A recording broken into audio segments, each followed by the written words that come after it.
Herkese merhabalar. Bugün yepyeni bir konuyla sizlerle beraberiz. İlginç bir konu. Evet, başlıkta görmüş olduğunuz üzere Girit Adası bizim midir? Kıymetli dostlar, son günlerde bu konuyla ilgili çok büyük tartışmalar yaşanmaktadır. İşte biz bu tartışmaların kaynağı ile ilgili ve bu tartışmalarla ilgili bir iki kelam etmek istiyoruz. Değerli arkadaşlar, her şeyden önce Girit demişken Girit nerededir? Girit Adası nedir? Girit'in tarihi nedir? Bu konu hakkında biraz bilgi vermek istiyorum. Kıymetli dostlar, Girit Adası Akdeniz'i Ege Denizi'nden ayıran bir konumda olup 8259 kilometre kare mensup olan bir adadır. Girit Adası Avrupa'nın ilk uygarlıklarının biri olan Minos Krallığı'na da beşiklik etmiştir.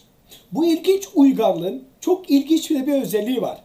Bu uygarlığın Knossos Sarayı dediğimiz bir saray vardır. Hatta ilginç olan bir İngiliz arkeolog Arthur Evans yapmış olduğu kazı çalışmalar sonrasında bu Knossos Sarayı'nı bulmuştur. Ada tarihsel boyunca birçok medeniyete, birçok devlete ev sahipliği yapmıştır.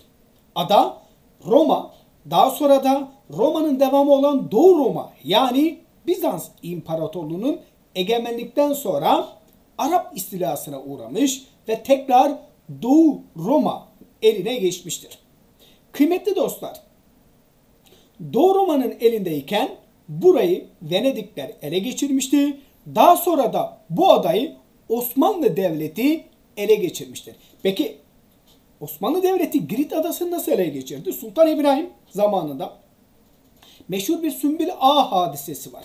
Bu Sümbül Ağa hadisesi sonrası burayı ele geçirmek için faaliyetlere başlandı. Ve yapılan bu faaliyetler sonrasında da 24 yıl süren bir kuşatma var. Hatta burada Hanya, Viyanya gibi önemli kaleler vardı. Bu kalelerden birisi olan Kandiye Kalesi'nin ele geçirilmesiyle Fazıl Ahmet Paşa zamanında 4. Mehmet zamanında bu ada ele geçirmiştir. Bu ada uzun yıllar Osmanlı Devleti'nin himayesinde çok huzurlu bir şekilde yaşamakta iken daha sonra Fransız ihtilalinin etkisiyle Yunanlıların isyanı sonrası Girit Adası da isyan etmeye başladı. Girit Adası'na bulunan Yunanlılar Yunanistan'a bağlanmak amacıyla Megaloida amacıyla uzun yıllar karışıklıklar çıkarmıştır. Hatta değerli dostlar Osmanlı Devleti bu karışıklıkları önlemek amacıyla da ne yapmıştır? Halep'e fermanını ilan etmiştir. Ancak ne yazık ki Girit'teki karışıklıklar hiçbir zaman sona ermemiştir. Hatta bu Girit'teki karışıklıklar sonrası Osmanlı Devleti Girit'e Hristiyan kökenli bir vali bile tayin etmiştir. Ancak Girit sürekli isyan etmeye devam etmiştir. Velhasıl Osmanlı Devleti 2. Meşrutiyeti ilan ettiği bir süreçte bu ada kendisini Yunanistan'a bağlandığını ne yapmıştır? İfade etmiştir. Değerli dostlar, Osmanlı Devleti bu adanın Yunanistan'a bağlanmasını kabul etmese de ne yazık ki daha sonra yaşanan Balkan harpleriyle beraber bu adaların arkadaşlar Yunanistan'a bağlandığını Osmanlı Devleti önce Londra Antlaşması daha sonra da Bükreş Antlaşması ile bu adanın Yunanistan'a bağlandığını kabul etmiştir. Değerli dostlar, doğrudur. Girit Adası Yunanistan'a bağlansan da çok ilginç bir noktaya temas etmek istiyorum. Girit Adası'nın durumu hakkında Lozan Antlaşması'nın 12. maddesi bir ifadede bulunmuştur. Kıymetli dostlar, bu antlaşmanın 12. maddesi, Lozan Antlaşması'nın 12. maddesi bizim elimizi güçlendiren çok önemli bir maddedir. Değerli arkadaşlar, bu konuyla ilgili son zamanlarda çok ilginç bir konu ortaya atıldı. Milli Savunma Bakanlığı eski genel sekreteri olan emekli kurmay albay Ümit Yalım. Değerli arkadaşlar, bu isme dikkat edelim. Ümit Yalım, Girit Adası'nın 3'ü, evet 3'ü Türkiye Cumhuriyeti'ne ait olduğunu ifade etmiştir. Çünkü 30 Mayıs 1913 Londra Antlaşması'na göre Girit Adası Balkan Savaşları sırasındaki müttefik devletlere yani Yunanistan, Bulgaristan, Karadağ ve Sırbistan'a verilmiştir.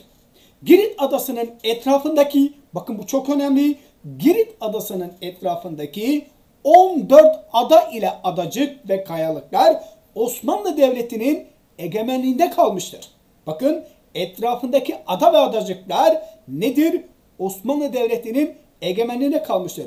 Bu durum Lozan Antlaşması'nın 12. maddesiyle de teyit edilmiştir.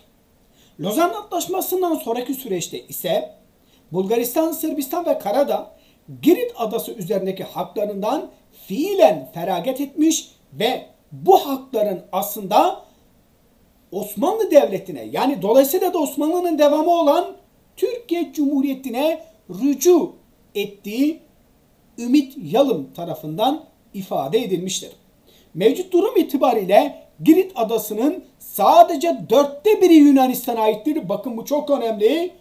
Girit Adası'nın sadece 1/4'ü Yunanistan'a aittir. Girit Adası'nın 3/4'ü ise ve adanın etrafındaki 14 ada ve adacık kayalıklar Türkiye Cumhuriyeti'ne aittir.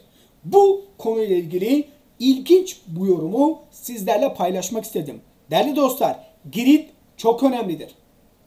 Çünkü daha geçenlerde Yunanistan Dışişleri Bakanı olan Dentias ülkesinin Girit Adası'nın doğusunda karasularını genişletmeyi planladığını söyledi. Hatta Başbakan Mitsotakis'in daha önce konuyla ilgili görüş belirttiğini söylemiş ve demiştir ki ve tabii ki Girit'in doğu tarafını da kapsıyor.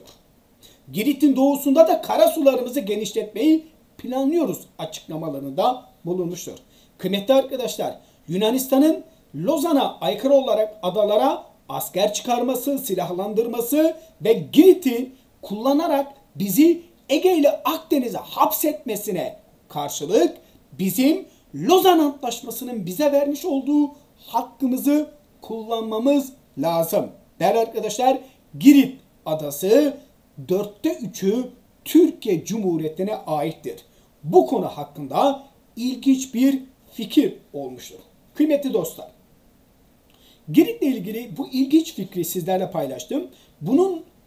Bunun benzeri konularla tekrar karşınıza çıkmak istiyoruz tabii ki.